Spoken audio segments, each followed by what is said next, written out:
आप ये देखो कि आपके यहाँ पे पहले दंगे कराए गए, एक साजिश के तहत आपका आपसी भाईचारा खत्म करने की कोशिश करी गई सरकार की तरफ से। मुख्यमंत्री ने प्रेस को बुला करके ये बात कही थी कि साजिश को जिस किसी ने भी रचा है मैं उसका पर्दाफाश करूंगा और उसे सख्त से सख्त सजा दूंगा। ये बंद करवाओ जो बीजेपी का 6 महीने बीत गए उन बातों। अब तक जो है सरकार की तरफ से ये नहीं बताया गया कि साजिश का कौन इसको करने वाला है। 6 महीने में अनेक नौजवान बच्चों जिनका कोई कसूर नहीं था, बेवजह उन बच्चों के ऊपर झूठे मुकदमे लगा करके उनको जेल में बंद कर दिया। जेल में भी उनको प्रताड़ित किया गया, उनके साथ मार पिटाई की गई, उन्हें परेशान किया गया। और अब जब कोर्ट से उनको जमानतें मिलने लगी, जब वो बाहर आना शुरू हो गए, तो कैसे उनको रोका जाए, उसके लिए जो यूएपी है उसका एक्ट लगा दिया। अगर एक्ट लगाना है तो फिर पूरे प्रदेश के लोगों पे लगना चाहिए, ना कि केवल मेवात के लोग। आप मेवात में अगर यूएपी लगाते हो तो इसका मतलब आप एक विशेष समुदाय को टारगेट कर रहे हो। केवल आप मुसलमान को परेशान करना चाहते हो, मेवात के लोगों को परेशान करना चाहते हो। मैंने ये बात विधानसभा में उठाई थी कि आप ये भेदभाव क्यों करते हैं, या तो इस एक्ट को पूरे प्रदेश में लागू करो।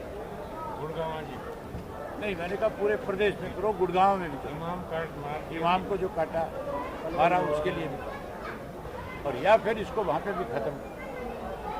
लेकिन जानबूझ करके साजिश रची गई है। इसलिए मैं अपनी लीगल टीम को कह करके आया कि सरकार तो परेशान करना चाहती है, लेकिन हमारा फर्ज है।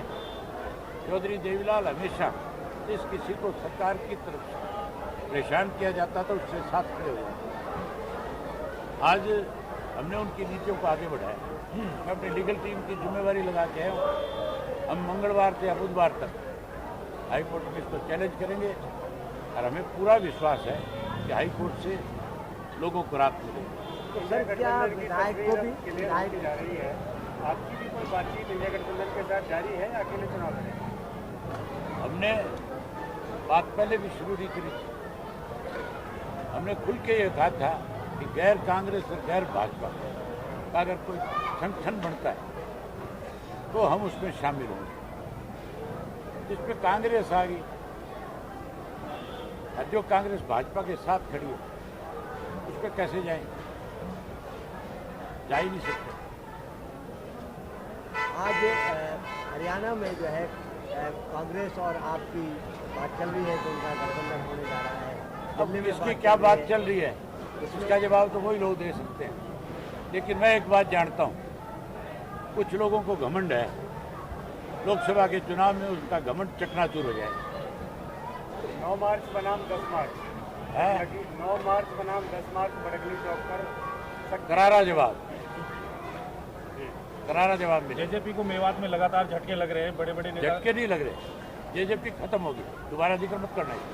सर, एक तरफ तो शहीद हसन का मेवाती का दिवस मना रहे हैं, दूसरा भी यूएपीए लगा रहे हैं उन पे ही, और खासतौर पे क्या जो विधायक पे भी लगाया, वो जो कांग्रेस का विधायक उन पे भी लगाया, क्या आप हैरानी की बात है कि यूएपीए सब पे लगाया।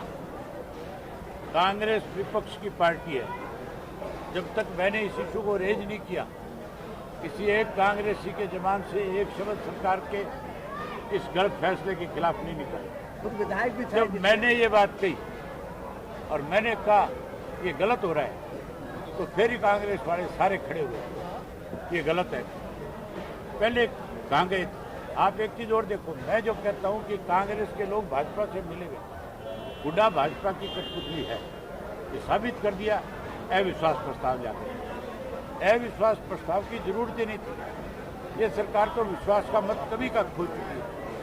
हाउस में मेजोरिटी है, मेजोरिटी वाली सरकार अगर गिरने की स्थिति में हो तो अविश्वास प्रस्ताव लाया जाता है। जिसके पास बहुमत है आप उसको खिलाफ अविश्वास प्रस्ताव ला करके उसको ऑक्सीजन देने का काम करें। अब 6 महीने तक उसके खिलाफ कोई अविश्वास प्रस्ताव नहीं आया। इसका मतलब हुड्डा ने कहीं ना कहीं इनको ऑक्सीजन देने का काम किया।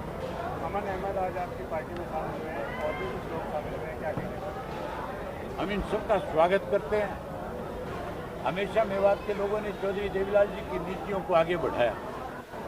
आज भी उनकी नीतियों को आगे बढ़ाते हुए पार्टी में आए हैं, पार्टी में विश्वास व्यक्त किया है। हम इन्हें पूरा मान सम्मान देंगे और इनसे भी उम्मीद करेंगे कि पार्टी के संगठन को और ज़्यादा मजबूत करें। बुढ़ापा पेंशन का आपने जिक्र किया, गैस सिलेंडर की बात की, बहुत सारे वायदे आपने जो वायदे हमने किए हमने पहले भी पूरे किए और आज भी जो वायदे किए आपके सामने फिर ठोक करके कह देता हूँ।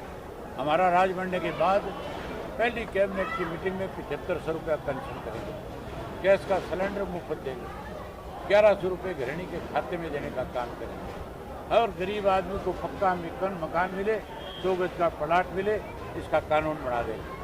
उसके अंतिम बजट जो आया है उसके साथ साथ उसी दिन ये फैसला कर दूंगा कि सारे बिजली के मीटर पाड़ करके मनोहर लाल खट्टर के घर के आगे ढेर लगा और नए मीटरों के ऑर्डर कर दूंगा।